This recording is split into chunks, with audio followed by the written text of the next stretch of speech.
say the latest episode. Okay. All right.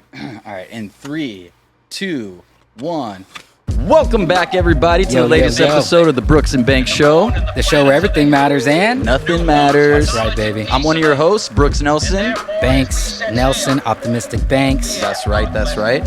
So today we are somewhere a little different, a little special. We are at the Solo Dome factory. So Solo Dome is what we're sitting in right now. So this is a fully immersive, for lack of better terms, sound chair. So not only that though, but the technology that has been put into these chairs with the sound technology, it's not like just regular speakers. Right. Yeah. So yeah, it's pretty awesome. So like, I got connected with these guys through a friend of mine who was like, yo, you're into all this, spiritual stuff, consciousness stuff, and I know you're probably into sound healing. And I said, absolutely. So he brought me over here, introduced me to these guys. And I sat in one of these chairs for the first time. I did just a 3-minute healing session with some frequency healing. And as a meditator, I can lock into my inner realms pretty quickly when I meditate. It takes me a few minutes to like really lock in. When I sat in this chair and listened to the right frequency, dude, I was able to lock in within like seconds, like 30 seconds. even sitting here now, if I just go like this, like everything is cut off from the outside. And It's pretty amazing. Hear myself. I've made music in it too. It's pretty dope. Yeah. So, same thing with me in my experience. So first I came, watched some movies, played some video games, stuff like that. Very cool, very immersive, like awesome. Then I did some of the frequency healing stuff. Yeah. I got to tell you guys, like I've been involved in Tai Chi stuff. My brother and I have been involved in Reiki stuff, yoga stuff, Kung Fu, meditation, like sound therapy, sound bowls, singing bowls, tuning forks, all sorts of stuff, which are great. And I love it all. Yeah. I've never experienced anything like this in my life. No, it's fully immersive. It really is like crawling into a headphone. Yeah. And this is something pretty that we just amazing. came across. This is not something that like someone said, hey, I'd love for you guys to put this on your podcast. No, this is someone that we met, that we came across, and we experienced it, and we said, oh my God, we gotta show this up on our podcast, and we gotta do our next episode there. So we love it. Solo Dome Studios, Solo Dome Audio. Definitely check it out. We'll put the links in the description below, everybody. So yeah, and check them out. They do a lot of stuff also for like it's shown to do a lot of great work for like people that have certain mental disorders, autistic, deaf people really like this too because they can feel the sound. They can feel the vibration. It's pretty amazing. Yeah, so definitely worth checking out. If you're in the SoCal area and you guys want to experience it for yourself, hit us up. If you're outside the SoCal area, hit them up, or you can hit us up as well, and we'll try to make something happen and get this to you. If you know someone that needs to get them, schools, all sorts of stuff. It's a great cause, and it's a great thing that they're doing. And they'll let you come down to their studio and check them out. So Chatsworth, California, man. Yeah. So with that being said, sound chairs, sound healing, frequency stuff, big stuff that's in like the media right now, that's in spirituality circles. But it reminds me, and it's kind of what we wanted to talk about tonight, about just not only sound, but language, right? Yeah. And when we talk about language, it's like not only speaking to each other with our voice, but there's body language.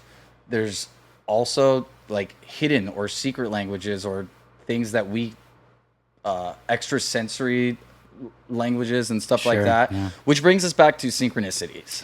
Yeah. Right. So real quick, just as a recap, can you catch us up on like synchronicities again? We've talked about it before, but so the phrase or the term synchronicity was actually coined by a psychologist named Carl Jung, Swedish. I believe he's Swedish or Swiss. And that's Jung, Jung, right? That's right. Yeah. And he's pretty much known as like the godfather of modern psychology. But what synchronicity basically is when you feel like there's like signs from the universe, or like you keep on seeing the same numbers over and over again.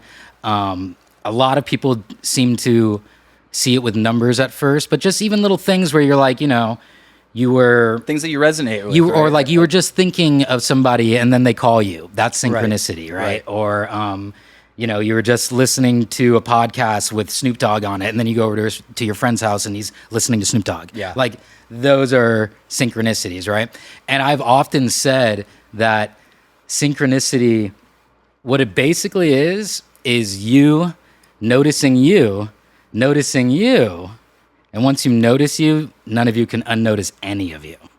It's almost like someone's playing a joke on you, but it's so personal that you're the only person that could even understand that it's a joke. Right. You explained it to me like it's almost like another version of you winking at yourself. Or It's something like that. you winking at you. Yeah. So it's kind of like when you start tapping into the fact that you are the universe and that it's all one consciousness that is just expressing itself through different bodies and different forms, you start realizing that the universe starts playing with you like that. I was watching on the way here a video that was just certain things that may be signs for heart health. And they were like not things that you would think of that are not super noticeable. And it was things like, are you getting like certain like pains and fatigues like on this part of your legs, or do your legs feel really like swollen? Are certain rashes that may be coming up if you're feeling weak out of nowhere? And it was, you know, it was talking about how it can be linked to like teeth health, and like there's all these things that it's like linked to, but it was talking about how like these are like secret languages that, you know, that, and it's not to like just be afraid of everything, right? Like we are so far connected with understanding these signs and these languages that when someone does bring it to our attention, whether it's the media, friends, or education or whatever, we tend to let the first thing be to let it freak us out. And then we tend to be like, after we freak out, be like, oh, that was just bullshit. Or you freak out about it and just forget about it. Instead of just being like, no, this is something, like telling me something so that you can work on it. Just like psychic work and things like that. It's like people who can like see the future and stuff. It's never set in stone. It's like, no, there's like languages that are like things that are being told to me. And now with these signs and these words and these symbols and these languages that are being, you can use that to determine where you want to. Yes, that's a great way to put it. Like, you know, like, and you know, like even with me personally, I got like a lot of health issues and stuff that I've been putting off that I need to go get checked out. But the good thing about it though is because it's telling me, like the signs are telling me, like it's not like I feel terrible, and it's not like nothing is wrong with me. It's like little signs that are happening and telling me. So it's like, okay, so it's leading me down a road that's, let's go find out as much information as you can to determine where you want to go after there. Absolutely. And so like, and it's, so we've talked a little bit about how to create synchronicity on this show, which is on a basic level, like the more you can cut things out of your life that aren't serving you, the easier it is to notice the synchronicities, because your mind's not scattered and thinking about all these different things. So when you start cutting things out of your life and you're focusing just on self-improvement or just on whatever your art is, or you know, just you start narrowing down, you cut down the noise, then it's much easier to notice the synchronicities in your life, and that you're the actor, the director, the conductor in this movie that is your life, basically. But the next step of that is learning ways to communicate with the universe, so that way the synchronicity gets amplified. And so not just understand what the universe is telling you, but to communicate with it. To have your own unique language with the universe. And everybody's going to have, I mean, there's certain maps that we've been given, like numerology, astrology, what the chakras represent, the colors, what animals represent, right? What the elements represent, water, fire, earth, air, right? Those are all like attempts to they codify it in a way to get different people to get it to spark in their brain to understand or try to look at it a different way outside the box. Yeah, man.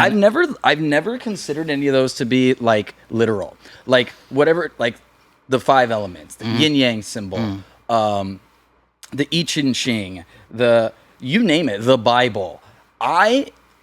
Even when I was a kid, never thought to myself, yeah, whoever wrote this and made this was like, this is it.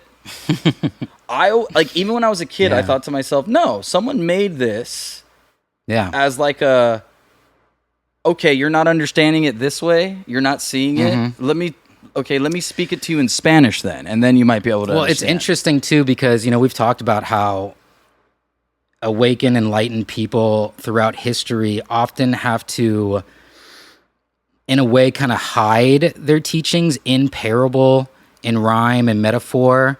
But it's not only to hide it, to kind of keep you safe from being ridiculed, but it's also because, you know, like when I make a song about some of these topics, it's kind of up to your interpretation, which is what we want to happen, because it should be your truth. There is no ultimate truth other than your truth.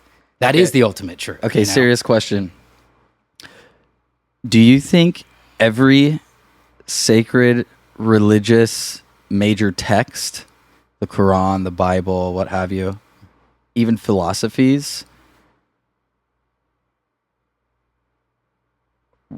were not written as literal, but were written as a way to convey messages to people who weren't understanding higher consciousness? I think it's both. Okay. But I think that we've been shown throughout time, like for instance, Buddhism was around for like 500 years before they wrote it down.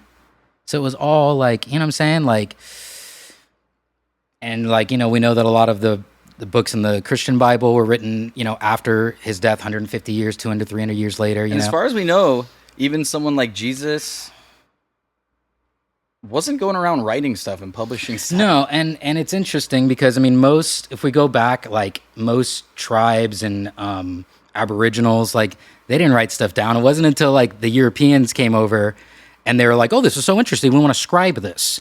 Which kind of takes the magic out of a lot of it too. Some civilizations did have certain things that they left behind as documentation or writing. Sure. But for the most part, it wasn't an officially adopted thing. For instance, in Kung Fu, a lot of people don't know this, but in Kung Fu, the reason why there's so much debate on the history of all this stuff is because they don't have any fucking documents, bro. They literally nobody wrote. Fucking people didn't even know how to read. The regular person. That's why and people also don't understand this in Kung Fu. Why these names? Why it's like grasp the sparrow's tail? Well, it's because how else were you going to remember what the movement was? It was like, oh, just do this. It's like, no, you had to grasp the sparrow's tail. So you can imagine holding a bird, grabbing its tail, and pulling They're like poems, basically. They are poems. Yeah, they're poems. And they were always related to things. They were written in a secret language that was related to things that the practitioner would understand and remember that were pop culture at the time.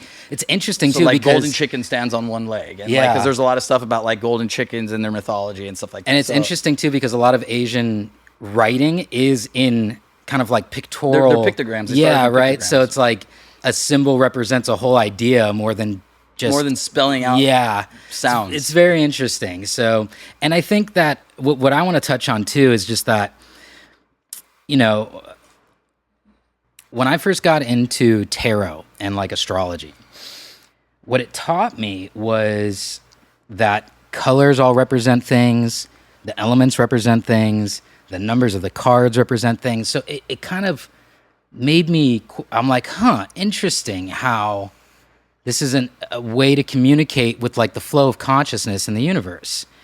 And the deeper I got into it, you know, like for instance, learning about astrology, you know, how did they come up with these things? Well, I'll tell you how they came up with it. They looked up at the stars and they said, oh, wow, that group of stars looks like a scorpion. And then they observed a scorpion on planet Earth and they said, what does this scorpion do? What is it?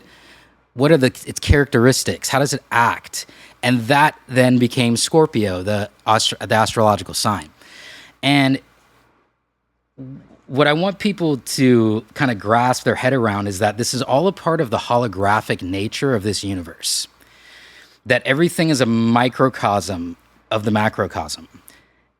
For instance, like in acupuncture, they can hit your entire ear represents different parts of your body. Right. That they can hit that will hit different places in your body. That's part of the holographic projection of you as a universe. So all of these things are really even have representation. Yeah, even like numerology is basically you tapping into like, you know, the digital matrix of the universe and you seeing that. And so if you can learn the basics of numerology, astrology, what the elements represent, what the like sacred geometry, that's also very useful. And also just when you know who you are, I was gonna say it's a lot easier to communicate with the universe, because the universe knows who you are when you know who you are. Yeah, and in my opinion, and from what I've observed, you can be of a super higher consciousness and be into all sorts of stuff and be accessing your best timeline or whatever it may be, and not have to get deep into those things either.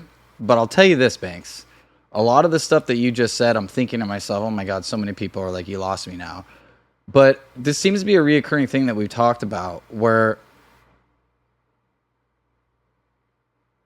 all of us have experienced a lot of things that are kind of out there and woo-woo. But then when we started getting into it ourselves, we're like, oh, and one of my favorite things is demystifying things. I love demystifying Kung Fu and Tai Chi and Qigong and Qi. I love mystifying things. And you like mystifying things. But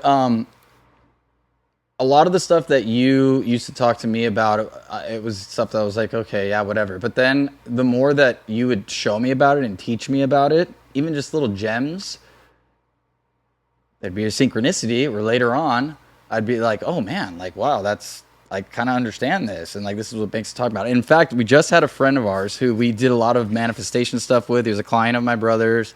Dude, we did 2 manifestation meditation sessions with us and him. And he was trying to better his life financially. Yeah. Just 2 sessions. Great guy. And was, you know, had come from a past of like unfortunate upbringing, and had led him to go to prison and drugs and stuff like that. And he's been sober now for a long time, and great guy, and just really, you know, working on himself. And, you know, now it's like, I want a better job. I want a better place to live in. And so we started manifesting and that kind of stuff. You know, not literal, but just like opportunities, better things coming, abundance. Yeah, basically just meditating and asking the universe in the right way. Correct. Preparing your mind in the right way for the projection that you want. Yeah. But yeah, he had something pretty... Just to share this with you guys, and this isn't giving anything away or putting anyone's like business out there, but he put out some of this stuff on his social media, just like, hey, keep me in your thoughts and prayers, you know, like I'm trying to manifest like better for myself. And an old friend of his from high school was like, hey, you should come out here and come spend some time with me. And he went out there with her, and she got him a job in the business that she does. Paying way more than the job he currently has. Paying more than the job that he currently has. And it's something that he likes doing. It's with animals. Yeah. And it's... He had a mystical experience, though, leading up to this. He followed the language, though. The signs that were speaking to him, that the universe was trying to tell him over and over, which was basically like, get out of what you're doing. Mm-hmm. And him being like, I want something else. And then he acted on it, though, when the opportunity came his way. Absolutely. But I think he shared with us that, you know, he had a mystical, well, what seems like an everyday experience that he allowed to be mystical, which was basically a snake that came out of a tree and crossed a road in front of him. So he said that he went to go like do some Tai Chi, and just was walking out like by a bridge in the nature, and he was sitting and meditating by a tree. And when he was done, a huge snake, like I think he said garden snake, slithered by him. And he said, I don't know what it was, but I thought of your brother, and I thought of like looking up like the spiritual significance of that. Mm-hmm. And he was like, and the spiritual significance of seeing, usually of snakes and seeing snakes, is change. Yeah. And back to what you're saying about the scorpion and stuff like that, when you see, it's not crazy stuff. When humans a long time ago look at a snake, well, what does a snake do? A snake slithers and is able to shed its skin. I mean, literally, like in Kung Fu, like the snake, a big part of it in Tai Chi, about moving out of the way and stuff, was him watching an eagle and a snake fight, and he was watching how the eagle would strike and evade with his wing, and the snake would be able to just change and move and get out of the way without hard blocking and stuff. Yes. So again, with your life, you don't have to. You can break through things. You can achieve it. That's another style. Yeah. But take it from me now. I've been doing that a long time in Kung Fu, and then you get to the point where you're like, ooh, this isn't sustainable very long. This got me a lot of places if I needed to, but now I need to learn more how to just go with the flow. Right, exactly. So and that was a good message for him. He's a And if you allow the mundane to be mystical, it will be. You know, when you wake up to the fact that you are, that there's one consciousness and you are an aperture of that you are the one consciousness. You're a point at which the entire universe is focused, and you start realizing how powerful you are. The universe starts playing with you like that. It'll reflect it back to you. It'll show you how magical you are. Here's an example. How many of you out there have thought of the notion that, oh, what if I am God? How much are you guys seeing that places right now? How many celebrities and it's a massive awakening, bro. It's this. How long have we been around for the human race? It's time, man. How many decades have we all been around living on Earth? And just now, Wu-Tang was telling us the whole time. We're starting to come around as a people to be like, oh, we're like all connected somehow. So yeah, we are God. Yeah. If you believe that God is the all, if you believe that Jesus is everywhere, if you believe that Buddha is everywhere, if you believe Muhammad is everywhere, I mean, like call it God, call it the universe, call it consciousness, call it the all. We are all one thing pretending to be different things. And when you realize how much power you have, then it becomes, what do you really want to do? You got so much power, you can literally do anything. And for me, and for what most people do, is they come full circle and they say, if I could really do anything, I want to be kind to people. I want to help people. Yeah. I want to have fun with my friends and family. And I want to help people have the best life that they can have. You can do it in any dimension, in any circle, in any crowd, in any denomination, any company. Like, I'm starting to notice that more and more. Like, dude, there's such good Christian people out there. There's such good Muslim people out there. It's all God. It's all God. It's all religious people out there. Literally, the other day I was doing a show and some homeless, maybe drug addict came up to me. I was just rapping on 3rd Street and he was like, hey, can I rap? And I'm like, probably gonna dirty up my microphone or whatever, but you know what? This is just God wanting to play around. So of course, I welcome you. Yeah. And that's, it's just different apertures, and good, bad, it really doesn't exist. It's all just light and love, and it's really all just what is illuminated and what is not.